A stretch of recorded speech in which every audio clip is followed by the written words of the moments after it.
Tere! Mina olen Anu Tartu Linnaraamatukogu laste ja noorte osakonnast. Taaskord on saabunud kevad ja taaskord on välja valitud Tartu lapsepõlve auhinna nominendid. Võitja kuulutatakse traditsiooniliselt välja 23. aprillil raamatu ja roosi päeval. Kuid meil on võimalus teile praegu kõiki nominente tutvustada. Tänane raamat on Jaanus Vaikse King nr 40. Selle raamatu eelmine osa King nr 39 oli eelmise aasta lapsepõlve auhinna nominentide hulgas. Kuid nüüd on peategelane Paul kasvanud suuremaks ja suuremaks on kasvanud tema jalg. Nüüd on tema jalanumber 40.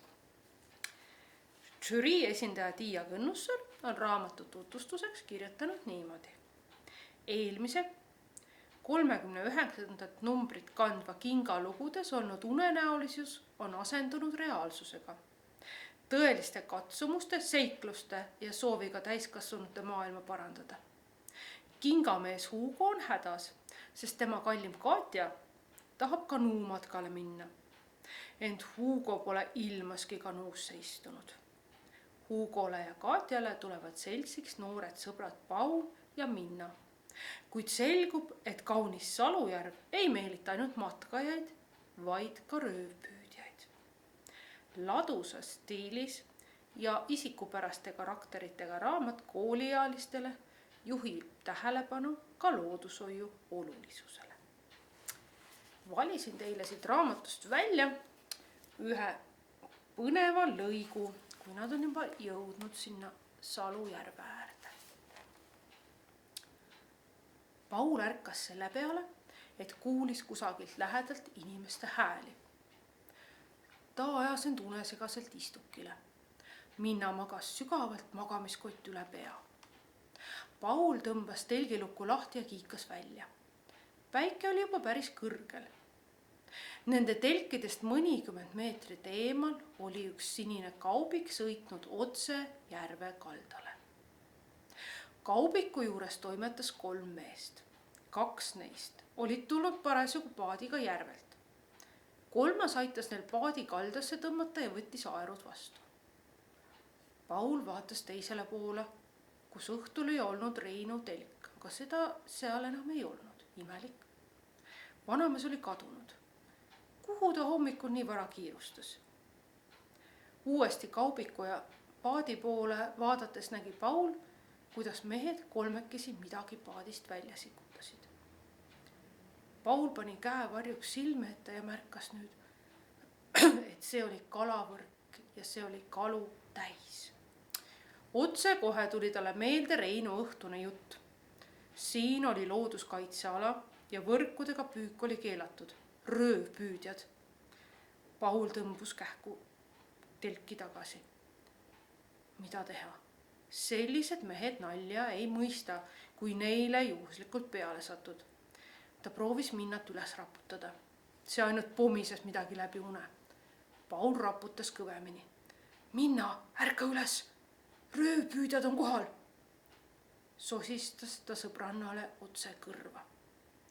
Nüüd kargas Minna jahmunult istuli ja jäi segase pilguga Pauli vaatama. Nalja teed või? Inimest ei tohi niimoodi une pealt ehmatada. Torises ta. Ei tee nalja. Mingi kaubik on siin ja 3 meest tassis just paadist kalu täis võrgu välja. Mis me nüüd teeme? Minna lõi pea hetkega selgeks. Ta roomas magamiskotist nagu uss telgi väljapääsu juurde ja piilus altservast välja. Paulil oli õigus. 3 meest toimetas kaubiku juures. Parasjagu võtsid nad kaluvõrgust välja ja viskasid suurde kasti. Ongi röövpüüdjad.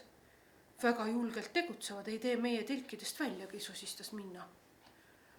Peaksime äkki ikkagi politseisse helistama, arvas Paul. Minna jäi korraks mõttesse. Mul on parem plaan.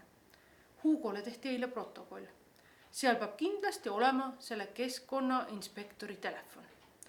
Raul Ottosoni, no kes iganes ta oli, tegutseme. Ajame Hugo ja Katja üles. Minna ja Paul panid kähku joped selga ja pugesid telgist välja. Üle õla piiludes nägid nad, et mehed on nende poole seljaga ja sikutasid juba teist võrku paadist välja. Nad lippasid kiiresti Katja ja Hugo telgi juurde ja hüüdsid vaikselt. Mõlemad olid õnneks üleval. Minna ja Paul pugesid telki ning andsid asjalust kiire ülevaate. Nüüd oli vaja kiiresti Raul Ottossoniga ühendust saada. Kogu aeg mingid tüütud probleemid, ütles Hugo ja otsis protokolli välja. Äkki oleks targem vaikselt telgis istuda, kuni nad minema sõidavad, arvas Katja. Mina kardan selliseid asju. Paul ei olnud sellega nõus. Nii oleks me ise rööpüügile kaasaitajad, kui selle lihtsalt maha vaikime. Ja ära unusta, et ühe protokolli olen ma juba saanud. Tahad, et mind päriselt vangi pannakse, proovis Hugo nalja visata. Ära aja nii õudset juttu. Minu Hugot ei pane keegi vangi. Klammerdus Katja kõvasti Hugo käe külge, nagu oleks püütud teda juba ära viia. Minna võttis Hugo käest protokolli, uuris seda ja valis Raul Ottossoni numbri. Telefon oli välja lülitatud. Pagan küll, mis me nüüd teeme? Torkas Minna telefoni pettunult taskusse. Ma piilun korraks, ütles Paul ja pistis peatelgist välja. Just sel hetkel vaatas üks meestest Pauli poole ja viipas kutsuvalt. Just kui tahaks ta midagi öelda ning hakkas telgi poole astuma. Nii, ja siin põnevas kohas me selle raamatu pooleli jätamegi, et teil oleks endal mida lugeda. Nii et kokkuvõttes võib öelda, et tegu on sellise mõnusa kodumaise põnevikuga, kus on nalja ja põnevust ja Eestimaa loodust, laagri elu, kalapüüki, sõprussuhteid, isegi esimene armumine.